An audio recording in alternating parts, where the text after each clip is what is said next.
छ। यो कस्तो नि हाम्रो बेलामा चाहिँ आइएससीमा फर्स्ट डिभिजन आइसकेपछि त्यसपछि स्कलरसिप पाउने ग्यारेन्टी। म चाहिँ इन्जिनियर हुने इच्छासहित आइएससी पढ्या हो, तर अब अलिकति नम्बर कम भयो होला थाहा छैन, फर्स्ट डिभिजन आएको थियो। तर इन्टरभ्यूमा चाहिँ तिम्रो तेस्रो चोइस के हो भनेर सोधेँ। अनि मैले तेस्रो चोइस फार्मेसी हो भनेर भने, फार्मेसीमा सेलेक्सन भयो। र त्यसपछि चाहिँ फार्मेसी मेरो सधैँ पहिलो चोइसै भयो है। त यसरी चाहिँ म बनारस हिन्दू विश्वविद्यालयमा बिफार्म पढ्न गएँ र त्यसपछि आएर यहाँ वनस्पति विभाग अन्तर्गत त्यति बेला साई औषधि अनुसन्धानशाला थियो, अहिले नाम परिवर्तन भइसकेको छ, अनि त्यहाँ कार्य गरेँ, सुरु गरेँ। त यसरी म चाहिँ फार्मेसी प्रोफेसनमा आएको। जेनेरेसन यो अप्ठ्यारो छ जेनेरेसन क्लासिफाई गर्नलाई है। जस्तो तपाईँहरू यङ फार्मासिस्ट आउनु भएको छ, जस्तै 22-23 वर्षको हुनु होला भने यो प्रोफेसन नेपालमा सुरु गराउने डाक्टर पुरुषोत्तम नारायण सुवाल हाम्रै बिचमा हुनुहुन्छ अझ। उहाँ 80 नाग्नु भयो होला, गर्दा उमेरको हिसाबले धेरै जेनेरेसन हुन्छ होला। मैले चाहिँ अलिकति कामको हिसाबले विचार गर्छु। कामको हिसाबले विचार गर्दाखेरि मैले 3 जेनेरेसनमा क्लासिफाई गर्छु। 3 जेनेरेसन भनेपछि सुरुमा जसले यहाँ एउटा चाहिँ क्षेत्र क्रिएट गर्नुभयो, क्षेत्र जसले बनाउनु भयो, अन्तखेरि फार्मासिस्टलाई चाहिँ स्वास्थ्यमा स्वागत कहिले पनि भएन। त्यति बेला पनि स्वास्थ्यमा चाहिँ नसकेर उहाँले चाहिँ वन मन्त्रालय अन्तर्गत जडीबुटीको रिसर्चको हिसाबले चाहिँ अगाडि बढ्या हो। यो करिब 1948 तिरको कुरा हो। डाक्टर पुरुषोत्तम नारायण सुवालले सुरु गर्नुभयो र उहाँले फिल्ड सुरु गर्दाखेरिमा त्यो के गर्ने भन्नेको प्रपोजल लेख्ने काम पनि उहाँलाई परेको थियो। र त्यति बेला एउटा राम्रो काम के सुरु भयो भन्दाखेरि वनस्पति विभाग अन्तर्गत 4वटा महत्त्वपूर्ण कामहरू गर्ने भनेर अगाडि बढ्यो। एउटा बोटनिकल गार्डन सुरु गर्ने, नेपालको चाहिँ फ्लोराहरूलाई एक ठाउँमा कलेक्सन गरेर राख्ने विषयमा। अर्को हामीसँग के कति छ भन्ने कुरा चाहिँ एउटा हर्बेरियम डेभलप गर्ने, सर्वे र हर्बेरियम अर्को युनिट सुरु भयो। र फार्मेसिस्टको हिसाबले सबभन्दा महत्त्वपूर्ण चाहिँ त्यति बेला साई औषधि अनुसन्धानशाला भन्ने संस्थाको सुरुवात गरियो, तेस्रो। र चौथो चाहिँ यो जडीबुटी नै महत्त्वपूर्ण हो, त्यसको ट्रेडिङ गर्नुपर्छ, व्यापार गर्नुपर्छ भनेर सरकारी स्तरमै जडीबुटीको ट्रेडिङ सुरु भयो। यो 4वटाबाट सुरु भएर गएको हो। र फार्मेसीको जुन सुरु थियो हाम्रो जुन रोयल ड्रग रिसर्च ल्याबोरेटरी, त्यसले पछि जडीबुटीमा मात्र अनुसन्धान नगरेर युटिलाइजेसनमा जानुपर्छ भन्ने हिसाबमा जाँदाखेरि जुन रोयल ड्रग्स लिमिटेड पछि आयो, अहिले नेपाल औषधि लिमिटेड भनिन्छ। नेपालमा औषधि उद्योगको रूपमा पोइनियरको रूपमा त्यो संस्था आएर आएको छ। अनि त्यसपछि गएर औषधिको प्रशासन पनि हुनु पऱ्यो भन्ने हिसाबमा चाहिँ 1978मा ड्रग एक्ट आयो, औषधि ऐन आयो। त यो पहिलो फेज भन्छु, जसले चाहिँ एउटा चाहिँ के भन्छ फिल्ड क्रिएट गर्नुभयो।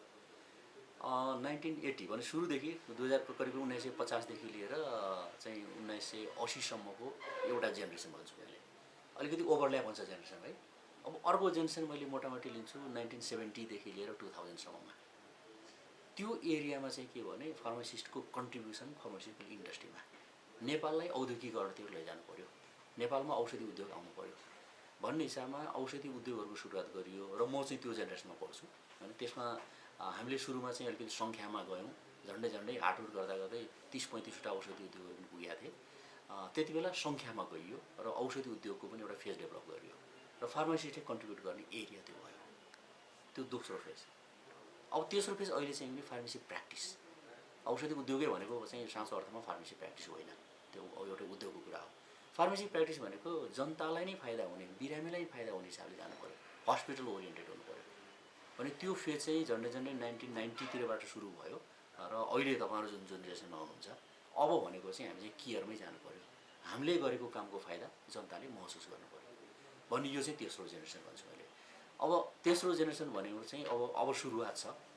1994तिरबाट अलिकति फार्मेसी एजुकेसनले यहाँ मोमेन्टम पिकअप गरे हो। अहिले एजुकेसनको मामलामा ठिकै छ, धेरै कलेजहरू पनि छन्, फार्मेसीको प्रोडक्सन राम्रो भइरहेछ। अनि यो तेस्रो जेनेरेसन अब फेरि नयाँ क्षेत्रको काम लिएर आइरहेछ। म चाहिँ यसरी 3वटा जेनेरेसनमा क्लासिफाई गर्छु। होइन काम गरिराखेको छैन त भन्नु मिल्दैन, काम सबले गरे हो। तर सबभन्दा राम्रो काम कसले गर्यो भन्दाखेरि पहिलो जेनेरेसन भन्छु मैले। पहिलो जेनेरेसन भनेको इनिसिएटर हो, सुरुवात गरे हो। सुरु नगरेको कुरा त कुनै कुरा अगाडि बढ्दैन नि त होइन। अब छोराछोरीले राम्रो काम गरे तर क्रेडिट बाबुआमालाई जान्छ नि, बाबुआमा नभए त्यो छोराछोरी आउँदैन थियो। त्यस कारण जसले सुरु गर्यो महत्त्वपूर्ण कुरा त त्यो पहिलो जेनेरेसनलाई हामीले त्यसको कन्ट्रिब्युसनको लागि उनीहरूलाई धन्यवाद दिनुपर्छ पहिलो जेनेरेसनमा। अब दोस्रो जेनेरेसनमा मै भएको हुनाले अब हाम्रो जेनेरेसनले के कति गर्यो अझ मूल्याङ्कन गर्ने बेला नभइसके पनि हुनसक्छ। अब मैले नै मूल्याङ्कन गर्न पनि गाह्रो छ। तर पहिलो जेनेरेसनले सुरु गरेको कामलाई हामीले अलिक बढी फार्मास्युटिकल टच दिने कोसिस गर्यो। पहिले हामी चाहिँ कस्तो थियो भने सबै प्रोफेसन मिलेर काम गरेका थियौँ र फार्मासिस्टको सङ्ख्या कम थियो। फार्मासिस्टको सङ्ख्या बढ्दै गइसकेपछि हाम्रो रोल त्यसमा अझ बढी देखिँदै आयो र त्यो हिसाबले हामीले चाहिँ दोस्रो जेनेरेसनमा चाहिँ बढी ध्यान केमा दियौँ भन्दाखेरिमा औषधिको प्रडक्टको क्वालिटी। त्यसले गर्दाखेरि हाम्रो जेनेरेसनको पनि कन्ट्रिब्युसन नराम्रो होइन, तर त्यो अझ कङ्क्रिट सेपमा गइसकेको छैन। त्यसमा गर्नुपर्ने कुराहरू धेरै बाँकी छ। भने अब जुन केयरको कुरा मैले कुरा गरेँ, केयरको क्षेत्र त सुरु नै भएको छ। फार्मास्युटिकल केयरको साँच्चै भन्यो भने इम्प्लिमेन्टेसन त नेपालमा सुरु भएको स्थिति नै छैन, आउँदैन। म चाहिँ त्यो सङ्ख्या त्यसरी बढाएर आउँछ भन्ने म चाहिँ त्यो चिजमा विश्वास गर्दिनँ। मुख्य कुरा भनेको हाम्रो काममै बाटै हेर्नुपर्छ। हामीले राम्रो काम देख्यौँ भने कम सङ्ख्यामा पनि कुराहरू राम्रो अगाडि बढ्न सक्छ हेर्नुहोस् है। र राम्रो काम गर्नलाई लिडरसिप इम्पोर्टेन्ट छ। अहिले फार्मासिस्टहरू नेपालमा मात्र होइन, वर्ल्ड वाइड फार्मासिस्टहरू लिडरसिपमा अलिक कमजोर हुन्छन् हेर्नुहोस्। अलिकति इन्ट्रोभर्ट हुने हो कि के हो थाहा छैन है। त्यो हिसाबले चाहिँ लिडरसिपको कमजोरी दुनियाँभर देखिएको छ। त्यो हिसाबले पनि हामीले अगाडि बढ्न नसकेका हो। लिडरसिप भयो भने धेरै ठुलो सङ्ख्यामा हामी चाहिँदैन, आवश्यकमा अब सङ्ख्यामा त चाहियो धेरै, तर अनइम्प्लोइमेन्टको जमात बनाउँदैमा चाहिँ प्रोफेसनले राम्रो चाहिँ गर्दैन। पोलिटिक्स भनेको चाहिँ जिन्दगीको अभिन्न भाग हो हेर्नुहोस्, यसबाट मुक्त हुन सकिँदैन। त्यसमा यो पोलिटिक्सको रूप हामीले चेन्ज गर्नुपर्छ। हामी फार्मा पोलिटिक्समा लागौँ न। अनि हाम्रो क्षेत्र किन सुदृढ भएन, हाम्रो क्षेत्रको कन्ट्रिब्युसन जनतासँग किन पुगेन, देशले हाम्रो कन्ट्रिब्युसन किन पाउन सकेन, हाम्रो पोलिटिक्सतिर डाइभर्ट चाहिँ भएको हुनुपर्छ। अहिले चाहिँ संविधान सभा यताउति जुन भनिन्छ नि, हाम्रो त्यसमा कन्ट्रिब्युसन कम होला। हाम्रै क्षेत्रमा हामी धेरै कम्पिटिसन हुन्छ, हामीले चाहिँ कन्ट्रिब्युसन गर्न सक्छ। त्यस कारणले हामी पोलिटिक्समा हुनुपर्छ, तर त्यसलाई हामीले चाहिँ फार्मा पोलिटिक्सको रूपमा चाहिँ चेन्ज गर्नुपर्ने जरुरी छ। मतलब कुनै फार्मासिस्ट चाहिँ अब कुनै हाम्रो विद्यार्थी सङ्गठनमा काम गर्ला के गर्ला भने ऊ चाहिँ फार्मासिस्ट भएर गएको होइन, उसको लिडरसिप एबिलिटीले गर्दाखेरि भएको। तर फार्मासिस्ट एज अ होल जाँदाखेरि हामी चाहिँ फार्मा पोलिटिक्सतिर नै जानुपर्छ, जेनरल पोलिटिक्समा जानु हुँदैन होइन। जस्तो डक्टर अहिले राष्ट्रपति भएको छ भनेपछि मतलब डक्टरको जम्मा चाहिँ राष्ट्रपति हुने भन्ने मेसेज त होइन नि त। अनि एउटा सर्टेन क्वालिटी भएको व्यक्ति त्योपट्टि लाग्नुभयो भने जेनरल पोलिटिक्समा पनि हाम्रो फार्मासिस्टबाट जान सक्छ, त्यो भन्नुको कुरो छैन। तर in general pharmacist as a whole चाहिँ हामी जेनरल पोलिटिक्समा भन्दै हाम्रै क्षेत्रको पोलिटिक्समा लाग्नुपर्छ। हाम्रो क्षेत्रको पोलिटिक्स भनेको पनि यसलाई इम्प्रुभ गर्ने, यसलाई राम्रो गर्ने र यसको कन्ट्रिब्युसन, यसको देन चाहिँ देशले पाओस्, यसको कन्ट्रिब्युसन जनताले पाओस्। अब के हुन्छ भन्ने कुरामा अलिकति विचारै गर्नुपर्ने छ र हामी एक्टिभली लाग्नु पर्ला त्यसमा। अब पहिलोचोटि जति बेला चाहिँ स्वास्थ्य नीति आएको थियो 2051 सालमा आयो अरे होइन, त्यति बेला चाहिँ स्वास्थ्य नीतिले फार्मेसीलाई इन्क्लुड गरेन। फार्मेसीको छुट्टै पोलिसी आउनेछ, ड्रग पोलिसी अलग आउनेछ भनेर ड्रग पोलिसी पछि छुट्टै आयो। तर त्यो छुट्टै आउँदाखेरि त्यो सधैँभरि छुट्टै रह्यो। स्वास्थ्य नीतिले फार्मेसी नीतिलाई अथवा औषधि नीतिलाई चाहिँ समावेश गर्न सकेन भने अब यति वर्षको अनुभवपछि आउँदाखेरि फार्मेसीको कम्पोनेन्ट जुन छ नि, त्यो कम्पोनेन्ट यदि स्वास्थ्यमा चाहिने भने स्वास्थ्य नीतिमा इन्क्लुड हुनुपर्छ, समावेश हुनुपर्छ। अब त्यो समावेश कसरी हुने भन्ने पक्षमा त्यति बढी डायलग भएको, छलफल भएको चाहिँ मैले स्थिति देखिरहेको चाहिँ छैन। अहिले जुन स्वास्थ्य नीति बनिरहेको छ, सरकारले जुन लङ टर्म हेल्थ प्लान बनाएको थियो 1997 तिर, त्यही आधारमा स्वास्थ्य पोलिसीको पनि रिभिजनपट्टि गइरहेको छ। फार्मेसी कम्पोनेन्टलाई त्यसमा राख्नेपट्टि खासै बढी काम भइरहेको स्थिति छैन। पोलिटिकल लबिङ भन्दा पोलिटिकल भन्ने शब्द राख्ने नराख्ने लबिङकै जरुरत छ। लबिङ किन जरुरत छ भन्दाखेरिमा नि अहिलेसम्मको तपाईँको यो स्वास्थ्यको चाहिँ हामीले नेपालमा हेऱ्यौँ भने फार्मासिस्टको कन्ट्रिब्युसन खासै देखिँदैन। हाम्रा सबै अस्पतालहरू बिना फार्मासिस्ट नै चलिरहेका छन्। अस्पतालले आफ्नो फार्मेसी चलाउँदैन, औषधि पसलको रूपमा चलिरहेका छ हेर्नुहोस्। औषधि भनेको किनबेचको सामग्रीदेखि बाहेक स्वास्थ्य सेवाको चाहिँ पार्ट हुन सकेको स्थिति छैन। पैसा तिर्नुहोस्, औषधि किन्नुहोस्, त्यो पैसासँग किनेको औषधिमा सेवा जोडिएको छैन हेर्नुहोस्।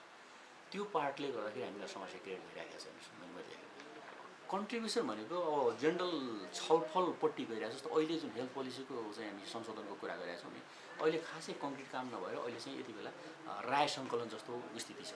त्यस कारण राय सङ्कलनको हिसाबले चाहिँ औषधिको क्षेत्र यसरी समावेश हुनुपर्छ भन्ने मात्रै मैले सजेसन गरेको स्थिति अहिले। तर ओभरअल जुन टोटल हेल्थ पोलिसीको पिक्चरमा मेरो त्यो जानकारी भएको छैन। जो सुरुमा ड्राफ्ट भन्छ नि, ड्राफ्ट आइसकेपछि चाहिँ त्यसमा फार्मेसी कतिको रिप्रेजेन्ट भयो, औषधिको सेवा कतिको रिप्रेजेन्ट भयो भनेर हेर्ने हो। र मैले मोटामोटी हिसाबले हेर्दा औषधिकै कम्पोनेन्टलाई हेरिराखेको स्थिति छ। तर अहिले पनि मैले ट्रेन्ड के देखाएको छु भन्दाखेरिमा पहिलेको स्वास्थ्य नीति जसरी बनायो नि त्यही हिसाबले जान्छ कि भने जस्तो चाहिँ मैले देखिरहेको छु होइन। त्यस कारणले जुन अहिले लबिङको कुरा गर्नु भने त्यसमा लबिङ चाहिँ जस्तो म चाहिँ कर्मचारी भएको नाताले चाहिँ लबिङमा मेरो रोल हुँदैन। म यहाँको एज एन एक्सपर्ट फार्मेसीको जो दक्ष व्यक्तिको हिसाबले मैले कन्ट्रिब्युसन गर्नुलाई, तर फार्मेसीलाई यो रूपमा इन्कर्पोरेट हुनुपर्छ भन्ने चाहिँ फार्मेसीको जमातबाट नआएसम्म त्यसलाई ठिक हिसाबले चाहिँ त्यसले त्यहाँ ठाउँ पाउँदैन। त्यस कारण त्यो हिसाबले चाहिँ लबिङको पनि आवश्यकता चाहिँ छ। यसो भने पहिलेको कुरा हो भने त फार्मेसी कम्पोनेन्ट एक किसिमले त्यहाँ मिसिङ नै छैन, यो नयाँ नै चिज भयो, फार्मेसीको कम्पोनेन्ट हामीले त्यहाँ थप्न नै पर्ने भयो। तर अहिलेको हेल्थ पोलिसी अहिले जस्ट छलफलकै भएको हुनाले मलाई भन्न गाह्रो छ कस्तो होला। तर जुन हाम्रो लङ टर्म हेल्थ प्लान भएको थियो, लङ टर्म हेल्थ प्लानकै आधारमा अहिले चाहिँ हाम्रो यो नेसनल अहिले चाहिँ इम्प्लिमेन्टेसन प्लान बनाइरहेको छौँ भने जे जति सरकारले स्वास्थ्य सेवा उपलब्ध गराउने हो त्यही हिसाबकैमा अहिलेको पोलिसी आउँछ कि जस्तो मैले देखिरहेको छु होइन। तर अरूबाट कतिको कन्ट्रिब्युसन आउँछ त्यो कन्ट्रिब्युसन हेर्नु पऱ्यो। नभए स्वास्थ्य मन्त्रालयले यो बिचमा धेरै कामहरू गरेर हाम्रो स्वास्थ्य सेवा कसरी जानुपर्छ भन्ने पार्टमा चाहिँ धेरै डकुमेन्ट्सहरू तयार भइसकेका छन्।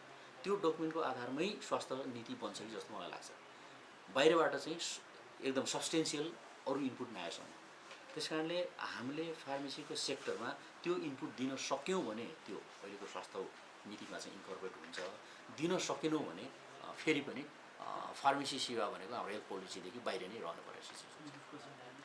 रुल्स एन्ड रेस्पोन्सिबिलिटी भनेको जस्तो हाम्रो यो भने निजामती कर्मचारी भयो नि हाम्रो, त निजामती कर्मचारीको हरेकको पदअनुसारको जब डिस्क्रिप्सन हुन्छ हेर्नुहोस्। जब डिस्क्रिप्सन अनुसार चाहिँ मुख्य भनेको मेरो काम चाहिँ औषधि सम्बन्धमा केही जानकारीहरू चाहियो भने त्यो जानकारी प्रोभाइड गर्ने, औषधि व्यवस्थापकको कार्यक्षेत्र कसरी गइरहेछ, कसरी काम भइरहेछ त्यसको चाहिँ ओभरसाइट र अर्को इम्पोर्टेन्ट पार्ट दिएको जुन अहिले मैले सुरु गर्न सकेको छैन, स्ट्यान्डर्डाइजेसन भनेर पनि यही सेक्सनसँग जोडिएको छ मेरो जब डिस्क्रिप्सन। स्ट्यान्डर्डाइजेसन भन्दाखेरिमा चाहिँ वास्तवमा ओभरअल स्वास्थ्य क्षेत्रकै स्ट्यान्डर्डाइजेसन कसरी गर्ने त, अहिले भन्यो नि हस्पिटल सेवाको पनि त हामीसँग खास प्रष्ट नीति त छैन नि त, कसरी गर्ने भन्ने कुरो स्ट्यान्डर्ड पनि डेभलप गरिरहेको छैन, त्यो पार्टहरू पनि गर्नुपर्ने स्थिति छ।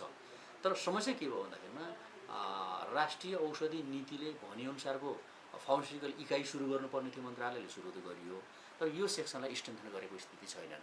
स्ट्रेन्थन नगरेको हुनाले मैले जे जति गर्नु पर्थ्यो त्यो रोल मैले त्यति राम्रोसँग गर्न सकेको स्थिति छैन। कामसँग खुसी हुने एउटा पार्ट भयो, तर मैले कति गर्नु पर्थ्यो त्यो गर्नलाई मलाई त सपोर्टिङ ह्यान्ड्सहरू पनि चाहियो नि त होइन। त्यो सपोर्टिङ ह्यान्ड्सको कमीले गर्दाखेरि मैले त्यति जति पर्फर्म मैले गर्नु पर्थ्यो त्यति पर्फर्म गर्न सकेको स्थिति छैन। होइन यसो छ हेर्नुहोस्, यो निजामती सेवामा त सरकारी दरबन्दी क्रिएट गर्ने एउटा तरिका हुन्छ। त्यो तरिका भनेको कस्तो भन्दाखेरिमा हामीले चाहिँ यो अर्गानोग्राम एन्ड म्यानेजमेन्ट सर्वे भन्छौँ। कुनै पनि संस्थाको चाहिँ अर्गानोग्रामको सर्वे गरेर कहाँ कहाँ के काम गर्नु पर्थ्यो र त्यसमा के रिक्वायरमेन्ट हो त्यो अनुसारले चाहिँ दरबन्दी थप्ने चाहिँ हुन्छ। अब यो मन्त्रालय यति कम्प्लेक्स छ कि मैले आफ्नो मात्रै सेक्सनको चाहिँ अगाडि बढाउन गाह्रो, मन्त्रालय एज अ होलको चाहिँ धेरै प्रयासहरू भएका छन् है। अब दरबन्दी थप्ने कुरामा हेर्नुहोस्, औषधि व्यवस्था विभागमा हामीले दरबन्दी थप्ने प्रयास गरेको 2053 सालदेखि हो हेर्नुहोस्। अहिले 2069 सालमा आउँदासम्म दरबन्दी थपिएको स्थिति छैन। गर्दाखेरि दरबन्दी थप्ने भनेको बडा जटिल काम। यो नभए के हुन्छ त भन्दाखेरि यो नभए दुनियाँ त रुकिया छैन हेर्नुहोस् हो। सेवाको क्वालिटी इम्प्रुभ हुनुपर्छ भने कति इम्प्रुभ हुनु पर्ने हो, अहिलेको क्वालिटीमा के कतिको कमी कमजोरी छ भने त्यो डिटेलमा नहेरिने हुनाले हेर्नुहोस् दरबन्दी नथपे पनि चलाएको छ भने चल्दै जान्छ भन्ने हिसाबको नेगेटिभ एटिट्युडले गर्दाखेरि दरबन्दी थप्न समस्या भइरहेका छन्। औषधि व्यवस्था विभाग जहाँ सोझै जनतासँग प्रत्यक्ष सरकार भएको ठाउँमा दरबन्दी थपेको छैन भने मन्त्रालयमा यहाँ मलाई थप्न चाहिँ सजिलो छैन है। तर नभएसम्म यहाँबाट चाहिँ फेरि प्रोपरली फङ्सन गर्न सक्ने स्थिति भइरहेको छ। अब हेर्नुहोस् यो कस्तो हुन्छ भने यो डिसिजन मेकर्सहरूलाई चाहिँ कन्भिन्स गर्न सक्ने, यहाँ पहिले जुन फार्मेसीको दरबन्दी थिएन त्यति बेलाको डिसिजन मेकरलाई मैले कन्भिन्स गर्न सकेँ है। फार्मासिस्ट भनेको फार्मेसीको भनेको एउटा छुट्टै प्रोफेसन हो, यसको छुट्टै महत्त्व छ र पोलिसी लेभलमा चाहिन्छ भन्ने हिसाबले कन्भिन्स हुँदाखेरि मैले यहाँ यो पद क्रिएट गर्न चाहिँ सम्भव भयो। तर अहिलेको चाहिँ मैले आफ्नै कमजोरी भन्नु पर्ला, अब त्यति बेला कसरी सकेँ थाहा छैन, अहिले मैले फेरि कन्भिन्स गरेर यसलाई एक्सपान्ड गर्नुपर्छ भन्ने कुरा कन्भिन्स गर्न सकेको स्थिति छैन हेर्नुहोस् है। तर हामी अहिले त्यसलाई कसरी लागिरहेको छु भन्दाखेरिमा यी मन्त्रालयमै बढ्नुपर्छ भन्दा पनि वास्तवमा चाहिएको के हो त भन्दाखेरि हाम्रो हस्पिटलमा चाहिँ फार्मास्युटिकल केयर छैन, त्यताको एक्सपान्सन हुनुपर्छ, त्यता फार्मास्युटिकल केयर हामीले चाहिँ इन्कर्पोरेट गर्नुपर्छ। त्यो सबैको मोनिटरिङ गर्नलाई चाहिँ मन्त्रालयको इकाइ चाहिँ दर हुनुपर्छ भन्ने हिसाबमा चाहिँ मैले लगाइरहेको छु। र त्यसमा अहिले हामीले मुख्यतया के गरेका छौँ भन्दाखेरि अस्पतालमा चाहिँ फार्मेसी डेभलप गर्नलाई चाहिँ एउटा गाइडलाइनको ड्राफ्ट पनि तयार पारेका छौँ र नीतिगत रूपमा चाहिँ हरेक अस्पताल मुख्यतया हाम्रो चाहिँ अञ्चल अस्पताल र त्योदेखि माथि कोले आफ्नै फार्मेसी चलाउने भन्ने नीतिगत निर्णयहरूसँग भइरहेका छन्। त्यो नीतिगत निर्णयको इम्प्लिमेन्टेसन अहिले राम्रोसँग हुँदै गयो भने स्वतः यहाँ निड फिल हुन्छ र मैले यहाँको अथोरिटीलाई कन्भिन्स गर्नु पनि सही हुन्छ। अहिले काम नै त्यो अगाडि नबढेको विषयमा मन्त्रालयमै मात्रै ठुलो युनिट किन चाहियो भन्ने एउटा चाहिँ समस्या भएको हो। अस्पताल फार्मेसीलाई हामीले अगाडि बढाउन सक्यौँ भने अनि त्यसपछि यहाँको युनिटलाई पनि स्ट्रेन्थन गर्न सजिलो हुन्छ। चाहिँ डिडिएसँग कोअर्डिनेसन सजिलो, काउन्सिलको छ भने चिकित्सा महाशाखाबाट हुन्छ। त यो विभिन्न महाशाखाबाट भएको र मन्त्रालयमा मैले अलिकति कमजोरी देखेँ के भने यो अन्तर महाशाखाको कोअर्डिनेसनको अलिक कमी छ। अन्तर महाशाखाको कोअर्डिनेसन कमी हुनाले चाहिँ त्यही इन्फर्मेसन आफूसँग सेयर नभइराखेको। जस्तो कि मैले यहाँबाट गरेको कुरा त सिङ्गै मन्त्रालयले सेयर गर्नुपर्छ नि त, तर फेरि त्यो लिङ्क चाहिँ अलि राम्रोसँग डेभलप नभएको स्थिति छ सनलाई। र हामी कहाँ चाहिँ जस्तो औषधि ऐनले औषधि व्यवस्थापकीय कुरा गऱ्यो भने त औषधि ऐनले एक किसिमले उसलाई इन्डिपेन्डेन्ट अर्गनाइजेसनको रूपमा लिएको छ नि त। प्रशासनिक हिसाबले मन्त्रालयमा भए तापनि उसको काम कारबाही त औषधि ऐनले नियन्त्रण गर्छ। त त्यो हिसाबले चाहिँ ऊ अलिकति फ्री छ। तर तैपनि उसलाई पर्ने समस्याहरू के हो कसो हो भनेर कोअर्डिनेसन रूपमा मन्त्रालयले हेर्ने हो। तर जस्तो भनौँ न अहिले झन्डै 53 सालदेखि सुरु गरेर अहिले 69 सालसम्म दरबन्दी थपिएन भन्दाखेरिमा कता त्यो कोअर्डिनेसनै नभएको कि भन्ने पनि हामीले त्यसरी इन्टरप्रेट गर्न सक्छौँ त। भनेपछि ओभरअल हेर्दाखेरि कोअर्डिनेसनमा चाहिँ कमजोरी छ। जुन काउन्सिलको पक्ष लिनुभयो भने काउन्सिलको कुरा गरेर अब काउन्सिलको कार्यक्षेत्र के त भन्दाखेरि हेर्नुहोस् एउटा चाहिँ काउन्सिललाई प्रष्ट रूपमा दिइराखेको काम भनेको भने जे जति त्यो ऐनअनुसार दर्ता हुने योग्यता हुन्छ त्यो योग्यतालाई दर्ता गर्ने एउटा, अनि त्यो दर्ता भएको व्यक्तिले चाहिँ कोड अफ कन्डक्ट अनुसार काम गरिरहेको छ भनेर हेर्ने, र तेस्रो पक्ष भनेको चाहिँ शैक्षिक संस्थाले क्वालिटीको म्यान पावर डेभलप गरिरहेको छ कि छैन। मुख्य चाहिँ ऐनले दिएका अधिकार मोटामोटी हिसाबले यही हो। तर नीतिगत रूपमा पनि सरकारले चाह्यो भने काउन्सिलसँग धेरै सहयोग लिन सक्छ, र अहिलेसम्म नीतिगत रूपमा चाहिँ धेरै सहयोग लिएको स्थिति चाहिँ छैन। तर यसलाई इन्हान्स कसरी गर्ने भनेको जस्ट लास्ट हप्ता गएको हप्ता नै विभिन्न काउन्सिलसँग यहाँ बसेर छलफल पनि गरिरहेको थियो। काउन्सिलसँग सम्पर्क अझ बढाउनु पऱ्यो, किनभने जनशक्तिको जुन सरकारी जागिरमा हुन नसक्ने त्योदेखि बाहिरको जनशक्ति पनि प्रशस्त छ नि त, र तिनीहरूले पनि धेरै सहयोग गर्न सक्छन्। त्यो सहयोग गर्न सक्ने चिज चाहिँ हामीले काउन्सिलको थ्रुबाट गर्न सकिन्छ भनेर अहिले चाहिँ समन्वय बढाउने चाहिँ कोसिस भइराखेको छ। समन्वय बढाउने कोसिस भइराखेको छ भन्ने मतलब चाहिँ पहिलेको समन्वय चाहिँ एडिक्वेट छैन भन्ने कुराको रिकग्निसन हो। हेर्नुहोस्, ब्रिजकै रूपमा काम गर्ने काम त मन्त्रालयकै हो, मन्त्रालयले गर्नुपर्छ।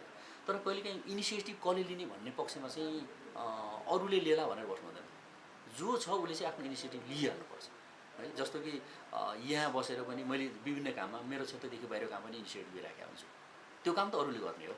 तर मैले इनिसिएटिभ लिए बापत अर्काले काम गर्न सक्छ नि त, कुराहरू अगाडि बढ्छ नि।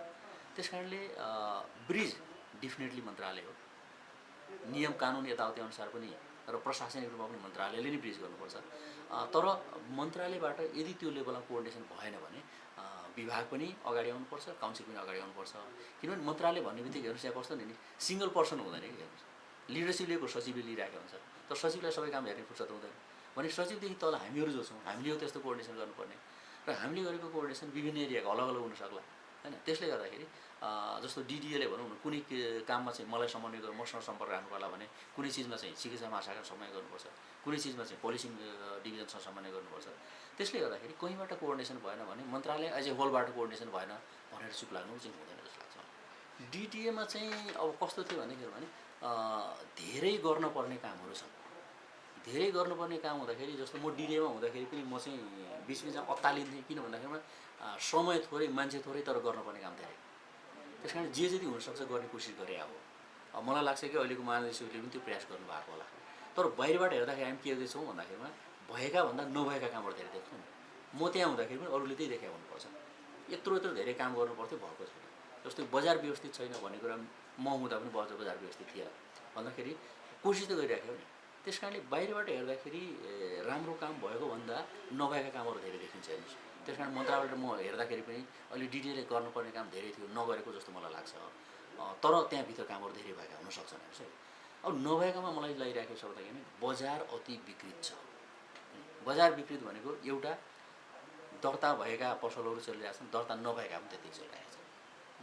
अर्को कुरा औषधिको मूल्य के कति हो अत्तो पत्तो छैन।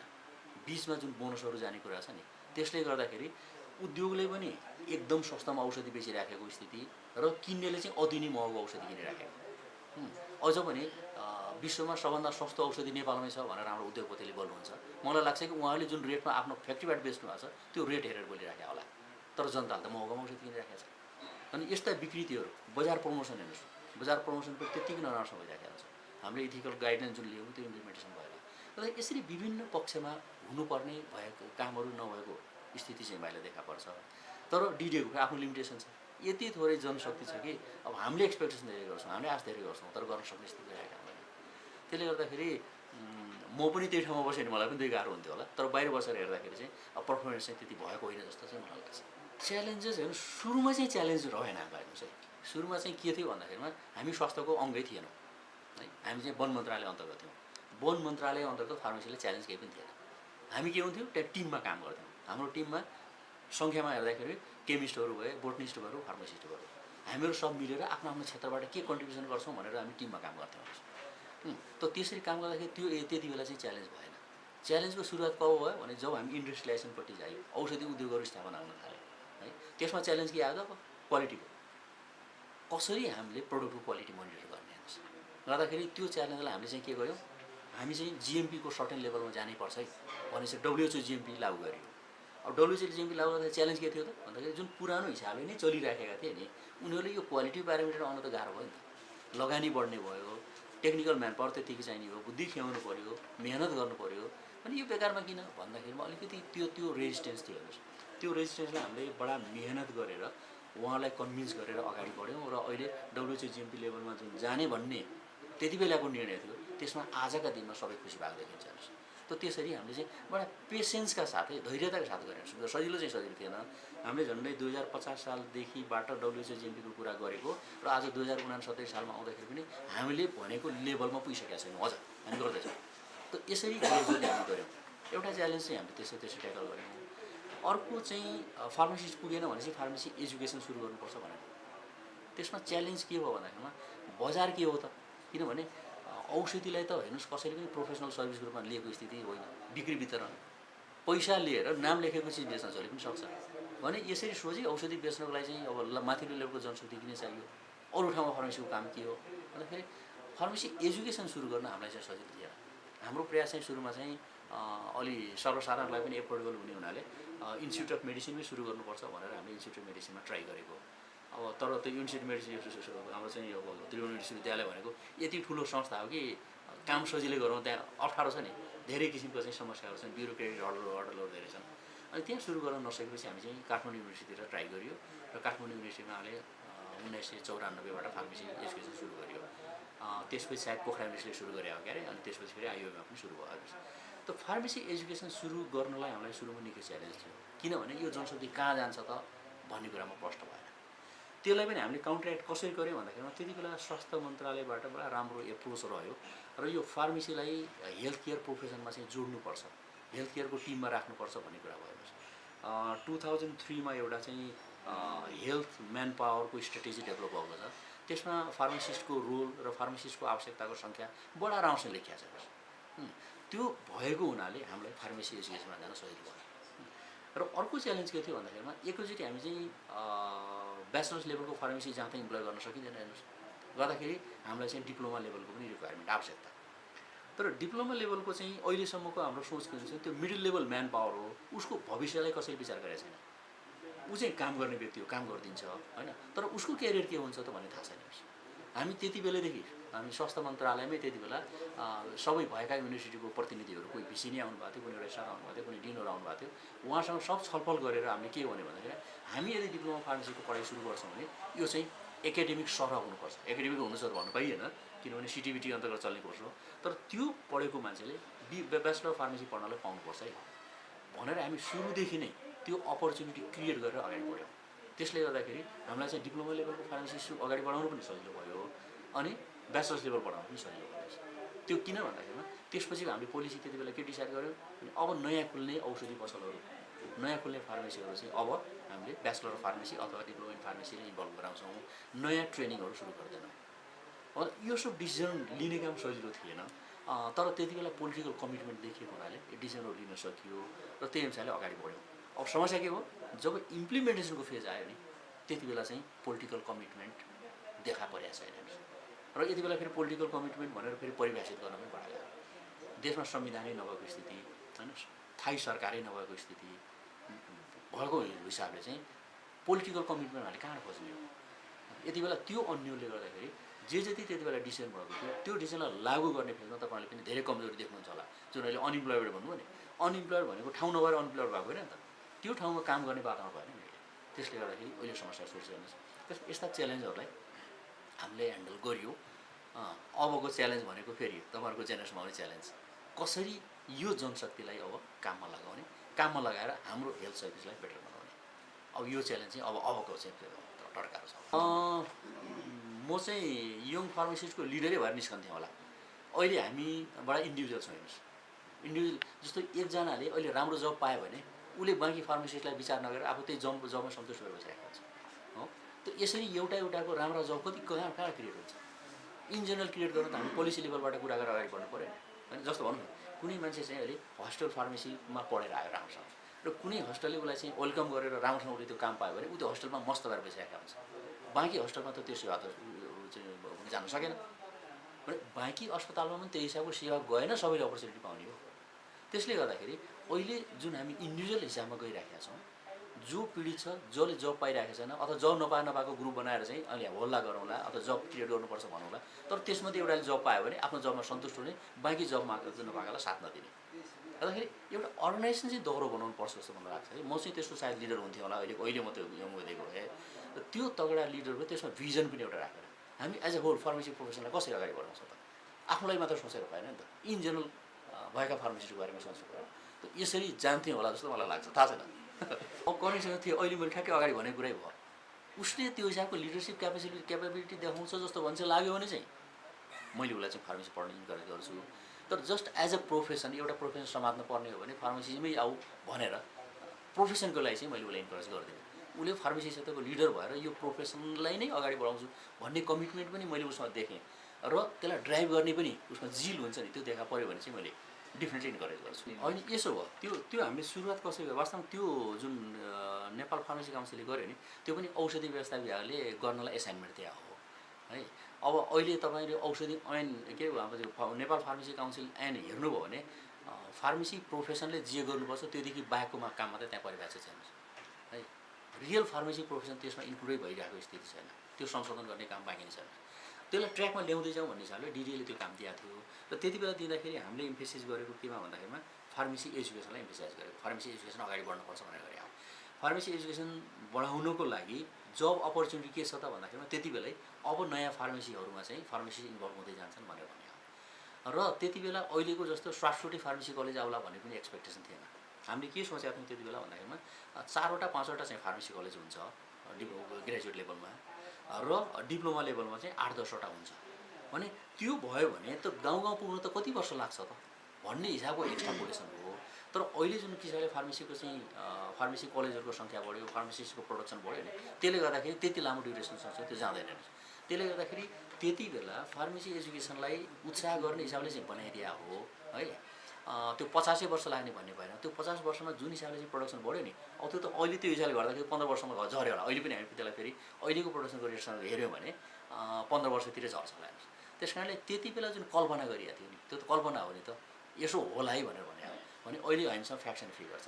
त्यसलाई फेरि रिभिजिट गरेर हामीले फेरि अब हेर्नुपर्छ त्यसलाई, त्यो 85 वर्षवाला चाहिँ राख्नु हुँदैन। त्यस कारण त्यति बेलाको अदूरदर्शिता चाहिँ होइन, विचारै गरेर राखेको हो।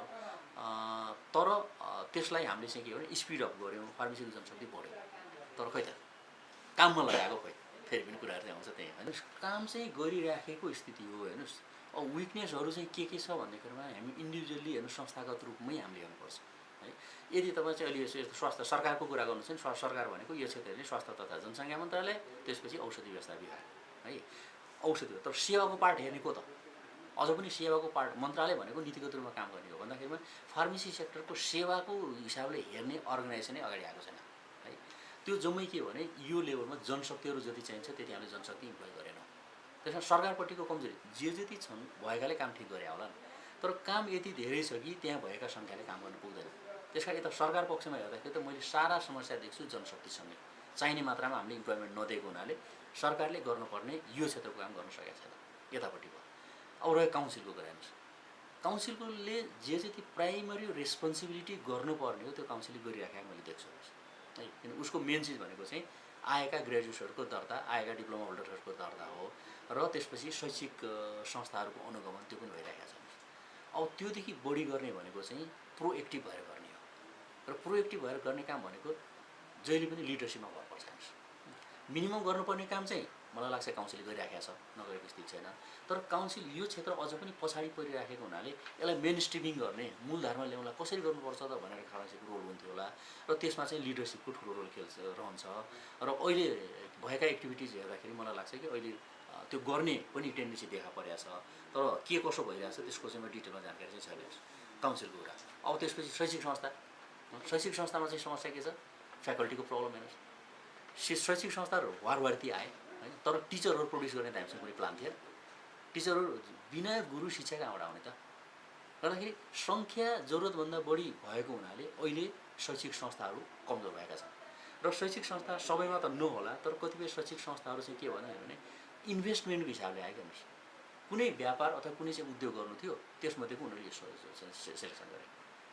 त शिक्षा भनेको चाहिँ राम्रो रिटर्न दिने लगानी होइन साँचो अर्थमा। क्वालिटीमा यदि हामी खर्च गर्छौँ भने शैक्षिक संस्थाबाट अरू व्यापारमा जस्तो रिटर्न आउँदैन। तर कुनै मान्छे चाहिँ अरूको सट्टा म यो शैक्षिक संस्थामा जान्छु भने व्यापारिक दृष्टिकोणले मात्रै आयो भने त कति ठाउँमा क्वालिटी कम्प्रोमाइज गरेर पनि अगाडि बढ्ने कुरा आउँछ। त यो समस्या चाहिँ मैले शैक्षिक संस्थामा देख्छु। त्यस कारणले अहिले हामीले चाहिँ वास्तवमा भने फ्याकल्टी डेभलपमेन्टपट्टि चाहिँ जोड बस्नुपर्ने स्थिति छ शैक्षिक संस्थामा। तर मोटामोटी क्षेत्रहरू यही हुन्। तर सरकारी क्षेत्रमा भन्ने हो भने स्वास्थ्यमा यो फार्मेसी कम्पोनेन्टको स्वास्थ्यमा के कन्ट्रिब्युसन हुन्छ त्यो हेर्ने संस्था डेभलप हुनुपर्छ, आवश्यकता छ। त्यो चाहिँ स्वास्थ्य सेवा विभाग नै पनि हुनसक्छ। किन भन्दाखेरिमा सारा अस्पताल यताउति हेर्ने त्यही विभाग भने त्यसलाई पनि डेभलप गर्नुपर्ने हुन्छ। तर अहिले त्यहाँबाट नहेरेर अहिले चाहिँ औषधि व्यवस्था विभागकै मुख ताकेको स्थिति। र औषधि व्यवस्था विभागमा त वास्तवमा फार्मेसी सेवा हेर्ने त होइन नि त, रेगुलेट हेर्ने हो नि त, रेगुलेसन हेर्ने हो नि त। गर्दाखेरि यो क्षेत्रमा चाहिँ कमजोरी। र ओभरअल सारांशमै भन्ने हो भने जनशक्ति एप्रोप्रिएट नहुनाले, जनशक्ति चाहिने रूपमा नभएको हुनाले कमजोरी देखिया छ। संस्थागत रूपमा गर्ने चाहनामा चाहिँ कमजोरी छैन भन्ने चाहिँ पहिला कुरा के भने हेर्नुहोस्, एउटा चाहिँ अहिलेको एप्रोच भनेको हेर्नुहोस् टिम स्पिरिट हो। कुनै पनि संस्थाले राम्रोसँग काम गर्नलाई टिम बिल्डअप नगरिकन हुँदैन। दह्रो नेतृत्वको साथमा चाहिँ वर्किङ टिम चाहिँ दह्रो हुनुपर्छ। र अहिले विभिन्न कारणले होला त्यसमा चाहिँ धेरै कमजोरी आएको स्थिति छ। टिम बिल्डअप अहिले धेरै गाह्रो परिरहेको छ। कस्तो छ भने नि टिमभित्र बसेर पनि विरोध गर्न मिल्छ नि हो। अहिले विरोध गर्ने भनेको चाहिँ टिम बाहिरको जस्तो फिल भइरहेको छ। टिमभित्रै विरोध गर्नु, त्यसलाई चाहिँ राम्रो क्रिटिसिजमको रूपमा लिनु र अगाडि बढ्नु। त्यो अगाडि बढ्नलाई त्यस कारण म भन्छु कि सारा संस्थाहरू जे जति हाम्रो संस्थाहरू छन् त्यसमा चाहिँ दह्रो लिडरसिप दिनु पऱ्यो। दह्रो लिडरसिपको साथसाथ चाहिँ टिम स्पिरिट चाहिँ अगाडि आउनु पऱ्यो। त्यो हिसाबले आफ्नो आफ्नो क्षेत्रको काम परिभाषित छ, डिफाइन छ सबैको। रेगुलर काम गर्नलाई केही गाह्रो परेन। तर त्यसैमा मात्र बसेर भएन। फर्दर डेभलपमेन्ट अगाडि विकास गर्ने के गर्नुपर्छ त, आफ्नो संस्थाको के रोल हुनुपर्छ त, अन्त त्यो दह्रो नेतृत्वले त्यसलाई पनि पहिचान गरेर अलि अगाडि बढ्नु पऱ्यो। जस्तै स्पेसिफिकली हामीले भनौँ न फार्मेसी काउन्सिल, नेपाल फार्मेसी काउन्सिलको कुरा गरौँ भने फार्मेसी प्र्याक्टिस हेर्ने कम्पोनेन्ट ऐनमै कम छ। फार्मेसी प्र्याक्टिस हेर्ने कम्पोनेन्ट चाहिँ ऐनमै थप्नु पऱ्यो। थपेर त्यो फार्मेसी प्र्याक्टिसपट्टि बढी ध्यान चाहिँ हामीले फार्मेसी काउन्सिलले दिनु पऱ्यो। यसरी अरू क्षेत्रको पनि अरू संस्थाको पनि त्यस्ता विभिन्न रोलहरू जुन अहिले कमजोरी भइरहेको अथवा ध्यान नपुगेको हुन्छ नि त्यस्ता आइडेन्टिफाई गरेर अगाडि बढ्नु। यसको आधारभूत कुरा चाहिँ मैले देखेको औषधिको बिजनेस समझलाई जाउँ है त। औषधिको बिजनेस भन्ने बित्तिकै नेपाल औषधि व्यवसाय सङ्घलाई हामीले सम्झौँ है। यहाँ के छ भने औषधि ऐन जति बेला हामी फार्मासिस्टको कमी थियो, फार्मेसी डिप्लोमा फार्मासिस्टहरूको चाहिँ कमी थियो, त्यति बेला यो प्रोफेसनलाई कसरी अगाडि बढाउने त भन्ने हिसाबमा एउटा व्यवसाय भन्ने क्याटेगोरी औषधि ऐनले ल्याइरहेको छैन। व्यवसाय भनेपछि नेपाल के भन्छ औषधि सल्लाहकार समिति, औषधि सल्लाहकार समितिले तोकेको योग्यता भएको व्यक्ति भन्ने किसिमको जुन परिभाषा छ नि, गर्दाखेरि तालिम प्राप्त व्यक्तिलाई औषधि बिक्री वितरण गर्नलाई अधिकार दियो। त्यसलाई व्यवसाय भन्ने शब्द कसले लियो? औषधि ऐनले लियो। औषधि ऐनको व्यवसाय भनेको औषधि बिक्री वितरण गर्न सक्ने योग्यता भएको मान्छे हो। नेपाल औषधि व्यवसाय सङ्घ स्थापना भएको छ। नेपाल औषधि व्यवसाय सङ्घको चाहिँ तपाईँले त्यो विधान हेर्नुभयो भने त्यसमा व्यवसाय भनेको को भन्दाखेरिमा जसले औषधिको व्यवसाय गर्छ, यानि कि पसल धनी, जसको ओनरसिप छ नि हो, उसलाई उनीहरूले व्यवसाय भनेका छन्। गर्दाखेरि यहाँ कानुनी रूपको व्यवसाय र उताबाट प्र्याक्टिसको व्यवसायको फरक भएन। त्यो फरक हुँदाखेरि अब समस्या कहाँ आयो भन्दाखेरिमा उनीहरूको चाहिँ पारिवारिक हिसाबले यो काम अगाडि बढ्नुपर्छ होइन। कसैले एउटा औषधि पसल खोल्यो भने बाउको नाममा छ भने छोराको हुँदै जाने, छोरीको हुँदै जाने, अथवा श्रीमतीको हुने, दाइको हुने, बाइको हुने, त्यो एउटा पारिवारिक बिजनेसमा गयो। उनीहरूको परिवार अनुसारको व्यवसाय त्यो भयो। औषधि ऐनले त के भन्छ? औषधि बिक्री वितरण गर्ने योग्यता पाएको मान्छे हो नि व्यवसाय त। त्यस कारणले अब त्यो व्यवसायको क्याटेगोरीको प्रोडक्सन रोकियो भने अब त्यो पसलमा इन्भल्भ को हुनु पऱ्यो त? ग्रेजुएट फार्मेसी चाहिँ इन्भल्भ हुनु पऱ्यो अथवा फार्मेसी सहायक इन्भल्भमेन्ट हुनु पऱ्यो। यो सोचको फरक है। त्यो फरक हुँदाखेरि के भयो त, कानुनको पालना गर्नलाई औषधि व्यवसायमा लाइसेन्स लिनु पर्यो, त्यस्तो मान्छे नभइकन हुँदैन हो। व्यवसाय कसले गरेर बसिरहेको छ? परिवारको मान्छे छ, रुसले व्यवसाय गरेर बसिरहेको छ। त्यस कारणले कुनै मान्छेको त्यहाँ लाइसेन्स छिराएर चाहिँ प्रमाणपत्र लिएर बस्ने पसल चाहिँ कानुनी रूपमा भ्यालिड भयो, तर काम कसले गर्ने? आफ्नै परिवारको मान्छेले काम गर्दाखेरि यो जुन समझ बुझ्ने फरक छ नि, बुझ्ने फरक भएको हुनाले जसले काम गरिरहेको छ उसलाई पनि गैर कानुनी काम गरिरहेको छ भने फिलिङै छैन। कसैको प्रमाणपत्र राखेर काम गरिरहेको छ तर काम आफैले गरिरहेको हो, उसलाई भने मैले गलत गरेको छु भन्ने चाहिँ फिलिङ छैन। हेर्नुहोस्, औषधि बेच्ने हो, बेचिरहेको छु, प्रेसक्रिप्सन आउँछ पढेर दिन्छ, दिन सकिरहेको छ। हेर्नुहोस्, यतिकै खोकी लाग्यो भने कफ सिरप दिन जाने, टाउको दुख्यो भने प्यारासिटामोल दिन जाने छ। तसै गर्ने मान्छेले पनि गलत गरेको फिलिङ भएको छैन। त्यस कारण अब यो कसरी शिक्षा दिने हो, जानकारी कसरी दिने मैले बुझ्न सकेको छैन। हेर्नुहोस् है, तर यो औषधिको डिस्पेन्सिङ भन्ने काम चाहिँ प्रोफेसनल काम हो भन्ने कुराको जबसम्म त्यो ग्रुपलाई महसुस हुँदैन नि, त्यो पसल धनीलाई महसुस हुँदैन नि, यो प्रमाणपत्रको बिक्री वितरण चालु रहन्छ। र हामी पनि के भयौँ, जस्तो कि भनौँ कुनै हामी चाहिँ फार्मेसीको कुनै योग्यता पाएका व्यक्ति छौँ, कुनै अरू काममा इन्भल्भ छौँ, यो प्रमाणपत्र दिए बापत महिनाको 2-4 हजार आउँछ भने हामीलाई पनि एक्स्ट्रा इन्कम भइहाल्यो। हामी त्यो लोभमा फस्यौँ। भन्दाखेरि हामीले के गर्यौँ भन्दाखेरिमा काउन्सिलमा दर्ता हुँदाखेरि, नेपाल फार्मेसी काउन्सिलमा दर्ता हुँदाखेरिको जुन हामीले इथिकल एउटा क्राइटेरिया पुरा गर्छु, इथिक्समा बस्छु भनेर सही गरेको थियो नि, त्यसलाई हामीले बिर्स्यौँ। हेर्नुहोस्, तर यो दुवै पक्षको कमी कमजोरी चाहिँ छ। अब यसलाई औषधि व्यवस्था विभागले निरीक्षण गरेर समातेर कारवाही गर्ने, चाहिँ के भन्छ सचेत गर्ने आदि आदि काम भइरहेछ। तर त्योभन्दा पनि बढी चाहिँ एजुकेसनै चाहिन्छ क्या, शिक्षा नै दिनुपर्ने हो कि यो गर्न किन हुँदैन भन्ने कुरा जानकारी दिने हो कि, त्यो भयो भने रेमेडी हुन्छ यसको। आजको लागि चाहिँ सजेसन भनेको त हेर्नुहोस्, अब हामी सङ्ख्यामा धेरै हुँदै गइरहेका छौँ। सङ्ख्यामा धेरै हुँदै गइसकेपछि हामीले अब इस्टाब्लिस भएर हाम्रो प्रोफेसन यो है, हामी बिना चाहिँ यो कुरामा चाहिँ कमी कमजोर हुन्छ भनेर बताउन सक्नुपर्ने छ। त अहिलेको माग भनेको चाहिँ मैले देखेको फार्मेसी प्र्याक्टिसपट्टि नै ध्यान दिनुपर्छ हामीले। अनि हाम्रो जिपानको स्लोगन छ नि, pharmacy profession for better health care, होइन? हामी त गुडसँग सेटिस्फाइड छौँ, we are satisfied with the good health care, होइन? बेटर हेल्थ केयर चाहिएको छ भने कसले बताउनु, कसरी बताउनु? हामी त्यो सिस्टममा छिर्यौँ भने अहिलेको स्वास्थ्य सेवाभन्दा बेटर हुन्छ, इम्प्रुभमेन्ट हुन्छ, जनताले फाइदा पाउँछ, बिरामीले फाइदा पाउँछ। त्यो कसरी बताउनु? त्यो फाइदा बताउने च्यालेन्जमा हामीले लिएर अगाडि बढ्नुपर्छ।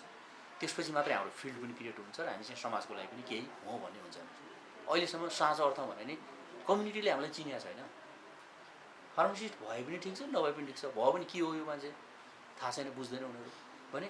अब हामीले चाहिँ आफ्नो पहिचान बनाउनु पऱ्यो, जसरी डेभलप्ड कन्ट्रीमा छ नि पहिचान, त्यो पहिचान बनाउनुपट्टि हामी सबै मिलेर लाग्नुपर्ने भन्ने चाहिँ अहिलेको हाम्रो, स्पेसली अब यङ फार्मासिस्टलाई, जसलाई हामी जस्तो अलि बुढो पुरानो भएको मान्छेहरूबाट के ज्ञानहरू दिनुपर्ने, के इनपुट दिनुपर्ने दिने हो। तर अबको चाहिँ दिन भनेको चाहिँ यङ जेनेरेसनको लागि हो। उहाँहरू चाहिँ डाइनामिक भएरै यो क्षेत्रमा आउनुपर्ने आवश्यक छ। अब यही हो, लास्ट वर्ड पनि यही हो कि हामी कमसेकम समाजको अभिन्न अङ्ग, समाजलाई कन्ट्रिब्युट गर्न सक्ने प्रोफेसनको रूपमा अगाडि बढ्न सकौँ। शुभेच्छा पनि यही र मेरो प्रयास पनि यही रहनेछ र मेरो सबै फार्मेसी कलिगलाई पनि यो क्षेत्रमा चाहिँ कार्यरत हुन अनुरोध